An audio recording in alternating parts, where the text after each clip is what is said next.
Fala galera, aqui é o biólogo Alex Anderson e hoje, dando continuidade às nossas aulas sobre evolução, eu vou trazer o tema de evidências evolutivas. E a primeira evidência que a gente vai trabalhar vai ser sobre os fósseis. Fósseis que são vestígios de uma vida passada. Então, quando a gente pensa em fósseis, os fósseis são grandes provas da evolução dos seres vivos e das suas modificações. Quando nós vamos para uma escavação, por exemplo, encontramos ossos, encontramos pegadas e nós analisamos essas características. Então, quando a gente encontra um osso, por exemplo, a gente pode analisar o seu DNA. A gente ainda pode ir muito mais além e podemos analisar aquela anatomia daquela espécie, daquele ser antigo, com os seres modernos. Então, outra coisa que a gente pode falar é da mumificação. Por exemplo, os grandes mamutes congelados na Sibéria. Eles foram extintos há pouco tempo. Então, a gente pode observar ainda uma grande preservação daqueles mamutes e muito mais uma preservação muito boa do seu DNA. Então, essas são grandes evidências sobre a evolução. Outra grande evidência sobre a evolução vai ser a embriologia comparada.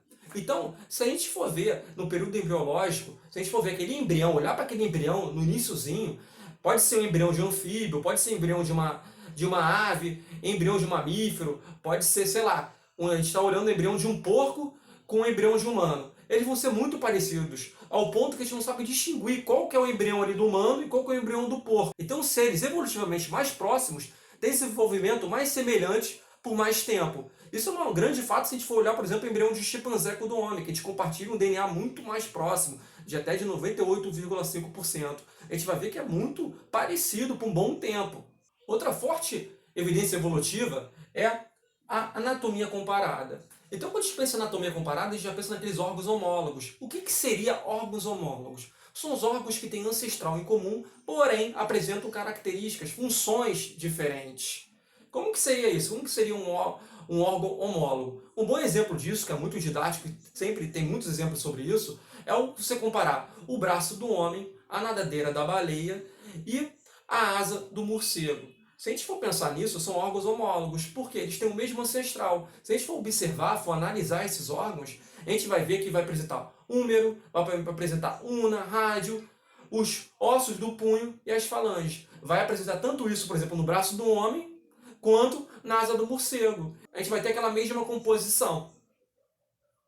Uma grande diferença, por exemplo, do braço do homem com a asa do morcego é que os dedos do morcego são mais alongados, porque eles que vão servir de fato para o voo.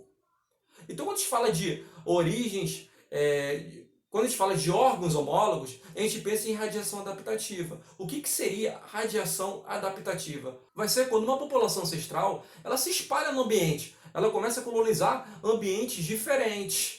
Então, ela vai começar a adquirir aquelas características.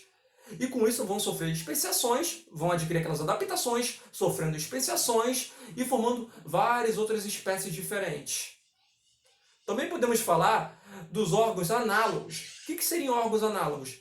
É o contrário dos órgãos homólogos. Os órgãos análogos são quando você não tem o mesmo ancestral, porém, você não tem aquele ancestral em comum, mas porém você tem a mesma função.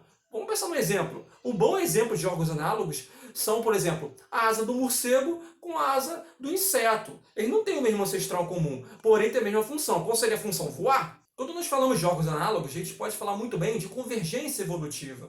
Um grande exemplo de convergência evolutiva que você não vai esquecer nunca mais, vamos pensar na grande conquista do ambiente terrestre feita pelos répteis.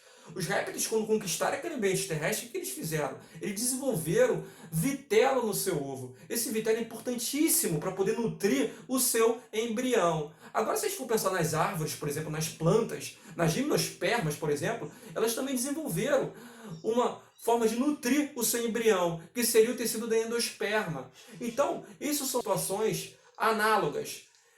Isso quer dizer o quê? Isso significa que para você sobreviver no ambiente terrestre, você tem que ter uma forma de desenvolvimento para poder nutrir seu embrião.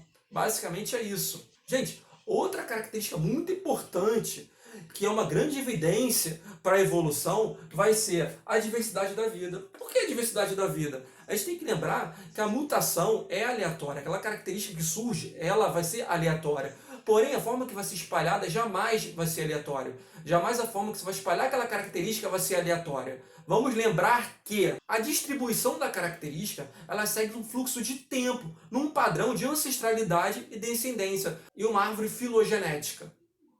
Então, gente, eu apresentei para vocês grandes evidências e provas sobre a evolução. Então eu espero que vocês tenham gostado dessa aula. Se vocês gostaram, assistam minhas outras aulas sobre evolução. Eu vou fazer mais outras aulas ainda sobre evolução. Compartilhe esse vídeo e não deixe de curtir esse vídeo. Bons estudos!